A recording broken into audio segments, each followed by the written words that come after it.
नमस्कार विपुल दे जय मा यूट्यूब चैनेले सबाइके आर एकबार स्वागत। आजके नूतन आरेकटी गंतव्ये जाबार जन्य आमरा प्रथमेई दमदम मेट्रो स्टेशने एसे पौঁছেছি। एखाने जाबार जन्य सबथेके सहज पथ आमरा मेट्रोके बेছে নিয়েছি। मेट्रो एसे गेছে। चलुन आमरा प्रथमेई देखाई जे आमरा कोन स्टेशने नामছি আর নেবে কিভাবে এখান থেকে যাব সম্পূর্ণটা প্রথমে দেখাবো যে আমরা কিভাবে সেখানে পৌঁছাবো।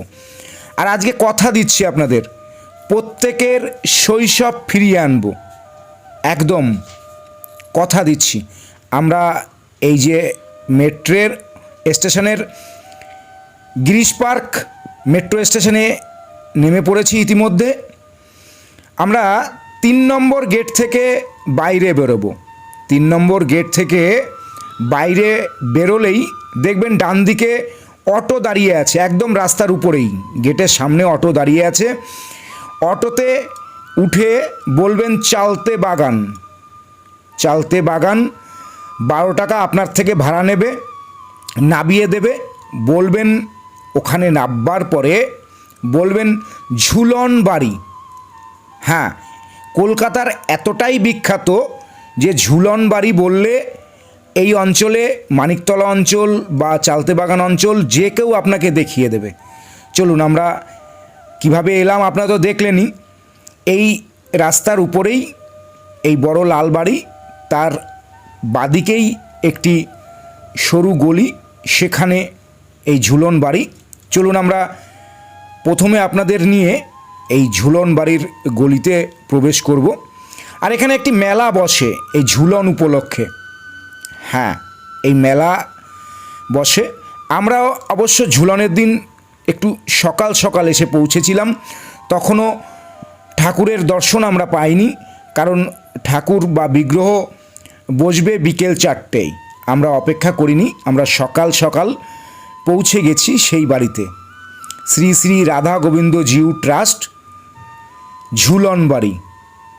প্রথমে এই বাড়িতে ঝুলনের যে সাজসজ্জা সেটা দেখাবো, দেখিয়ে এর পরেই যে মেন আকর্ষণ, যে মেন বাড়ি, সেই মন্দিরে আপনাদের নিয়ে যাব। এখান থেকে 1 মিনিটের ঢিলছোড়া দূরত্বেই সেই মন্দির অবস্থিত। চলুন প্রথমে এই বাড়িতে ঢুকলেই বাদিকে অফিসঘরের সামনেই নিচের তলায় ঝুলন সাজানো হয়। চলুন প্রথমে বলেছি আপনাদের যে শৈশবে নিয়ে যাব। আমরা ছোটোবেলায় এমন কেউ নেই যে ঝুলন বাড়িতে সাজাতাম না, পুতুল কিনতাম না।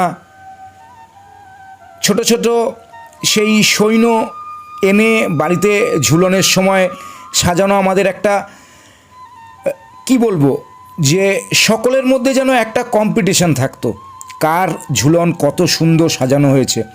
যাই হোক, এখানেও সুন্দরভাবে ঝুলনের সাজানো হয়েছে।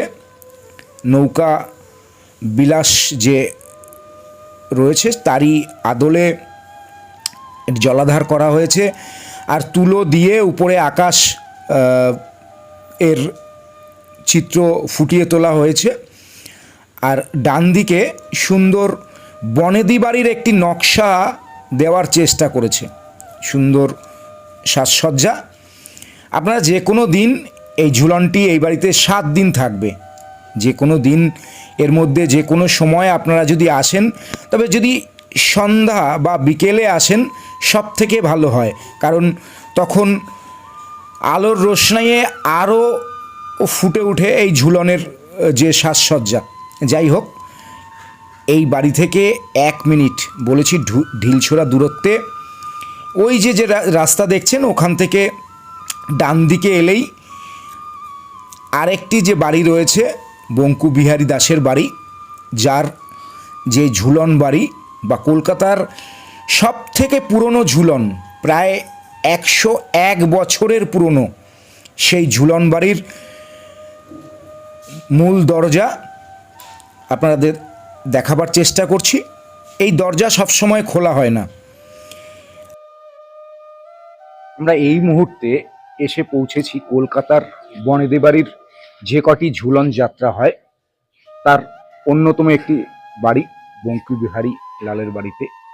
আমরা আপনাদের সমস্তটা ঘুরিয়ে দেখাবো এই বাড়িতে। কলকাতার মধ্যে যে কটি রাজ উৎসব বা ঝুলন উৎসব হয় সব থেকে প্রাচীনতম বলাই যেতে পারে। প্রায় 100 বছরেরও পুরনো এই ঝুলন। আমাদের সেই ছোটবেলার ইতিহাস আমরা ভুলতেই চলেছি। আজকে আপনাদের সেই ছোটবেলার ইতিহাস আবার উস্কে দেব, কথা দিতে পারি। দেখুন, আশা করি ভালো লাগবে।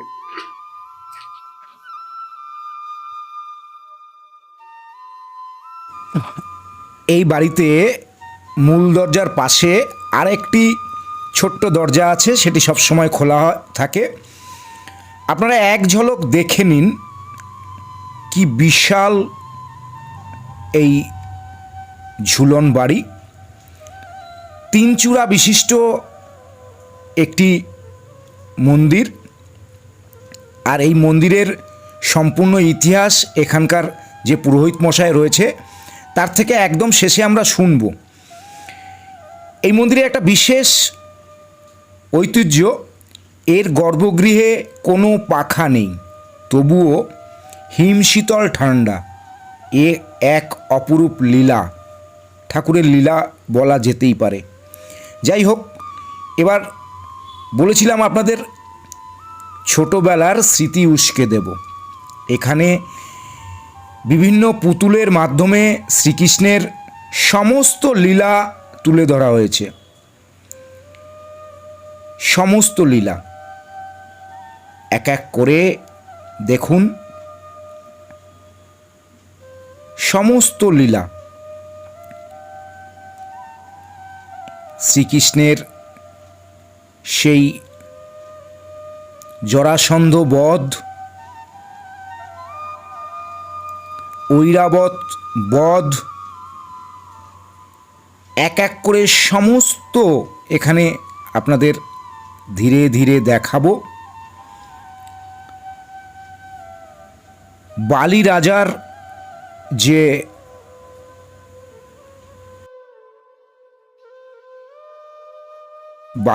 যে লীলা, সেই লীলাও এখানে ফুটিয়ে তোলা হয়েছে।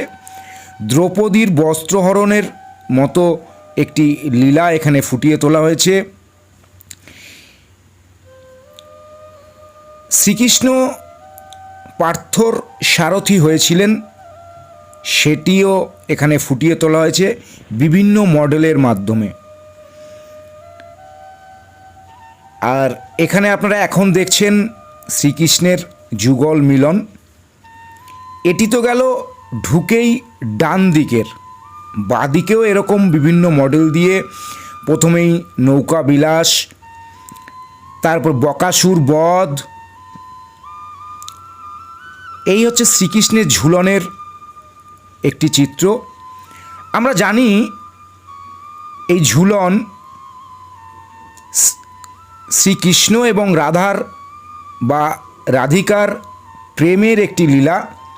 আমাদের সনাতন ধর্মে যে কটি যাত্রা রয়েছে, প্রায় 12টির মতো যাত্রা রয়েছে, তার মধ্যে এটি একটি প্রেমযাত্রা বলতে পারেন, এই ঝুলন যাত্রা। আর এই ঝুলন যাত্রা আমরা তো জানি রাধিকা শ্রীকৃষ্ণের লাদিনী শক্তি। একদম সহজ ভাষায় শ্রীকৃষ্ণের শক্তি স্বরূপ, তারই প্রেমলীলা আস্বাদনে এই ঝুলন যাত্রা করেছিলেন শ্রীকৃষ্ণ এবং রাধিকা। আজ ঝুলন, আমরা সেই কলকাতার এক বিখ্যাত ঝুলন বাড়ি, সেই বাড়িতে এসেছি। যতটা সম্ভব আপনাদের দেখিয়ে দেওয়ার প্রয়াস করছি। এরপরে গর্ভগৃহে নিয়ে যাব। এখানে এই গর্ভগৃহে শ্রীকৃষ্ণ অষ্টধাতুর, আবারও ভুল বললাম, শ্রীকৃষ্ণ কোষ্ঠী পাথরের এবং রাধিকা হচ্ছে অষ্টধাতুর। চলুন সম্পূর্ণটা দেখতে থাকুন। আর যদি ভালো লাগে একটি লাইক, আর চ্যানেলে নূতন হলে চ্যানেলটি সাবস্ক্রাইব করে পাশে থাকবেন এই অনুরোধ সকলের কাছে রাখছি। চলুন এবার গর্ভগৃহে নিয়ে আপনাদের গর্ভগৃহ দর্শন করাই। দেখতে থাকুন, আশা করি সকলের ভালো লাগবে। এত পুরনো, প্রায় 101 বছরের পুরনো একটি মন্দির, এবং এখানে এই ঝুলনের জন্যেই বিখ্যাত। এছাড়াও এখানে রাস পূর্ণিমায় বা রাসের সময় বা দোল পূর্ণিমায় সমস্ত উৎসবই হয়। এখানে একটি শিবলিঙ্গ রয়েছে। আপনি যে কোনো দিন এলে দর্শন এবং পুজো দিতে পারবেন, সেটিও সম্পূর্ণ দেখাবো। আর আপনি দেখলেই বুঝতে পারবেন সেই কড়িবর্গার ছাদ, বড় ইটের গাঁথুনির পিলার। আমরা অবশ্য বিগ্রহের দর্শন আপনাদের করাতে পারলাম না, কারণ আমরা সকালে এসেছিলাম। তাই চলুন আমরা আপনাদের শিবলিঙ্গের দর্শন করিয়ে দিচ্ছি। আপনারা যে কোনো দিন এলে এখানে দর্শন পাবেন। রাধা গোবিন্দের যুগল দর্শন আপনারা করতে পারবেন, সেটাও শোনাবো। সেই সময় কখন সেটাও শোনাবো এরপরে পুরোহিতের মুখে। শুনুন। নমস্কার। আমাদের আমাদের এই মন্দির হচ্ছে প্রায় এবছর হচ্ছে 101 বছর। 2025-এ 100 বছর হয়েছে। 2025-এ 100 বছর হয়েছে, তখন একটু অনুষ্ঠান হয়েছে, ব্যানারটা নেই। আমাদের এটি হচ্ছে কোষ্ঠী পাথরে হচ্ছে রাধা মাধব, আর রাধারানী হচ্ছে আমাদের অষ্টধাতুর। এখানে সঙ্গে আমাদের একজন সাদা শিব আছে আর শিবলিঙ্গ আছে। আর এটা আমাদের ঝুলন ছাড়াও রাস আর দোল এগুলোতে আমাদের বেশি করে পুজো হয়। তখন আর এত খোলা থাকে না, কিন্তু ঝুলনটা বড় করে হয়। আরেকটু জেনে নেব, এই মন্দিরের গর্ভগৃহে দেখলাম পাখা নেই। হ্যাঁ, সেক্ষেত্রে এক ঠাকুরের লীলাই বলবো, লীলার কথা আমরা শুনেছি, সেই বিষয়ে যদি আমাদের একটু আলোকপাত করেন। হ্যাঁ, এই যে এখন যা দেখছেন দাবদাহ গরম, আমরা তো পুজো করি, মন্দিরের চূড়া হয়তো এতটাই উঁচু, আগেকার সিস্টেম এখন কি সাইন্টিফিক জানি না, কিন্তু আমরা যে পুজো করি আমাদের কোনো পাখা লাগে না, আমরা পাখা ছাড়াই পুজো করি। আর হয়তো ভগবানের অপূর্ব লীলা আমাদের। একটু জানতে চাইবো চ্যানেলের জন্য, ধরুন এই উৎসবগুলোতে তো আছেই, এছাড়াও যদি অন্য কোনো দিন কোনো ভক্ত আসতে চায় বা পুজো দিতে চায়, তারা কি এসে মন্দির খোলা পায়? হ্যাঁ, খোলা পাবে। আমাদের নিত্য সেবা রোজই হয়, সকাল 7টা থেকে 10:30 অবধি খোলা থাকে, আর সন্ধেবেলা 5টা থেকে 7টা অবধি। অনেক অনেক ধন্যবাদ, আমাদের সমৃদ্ধ করলেন। আপনাকে আমাদের চ্যানেলের পক্ষ থেকে অনেক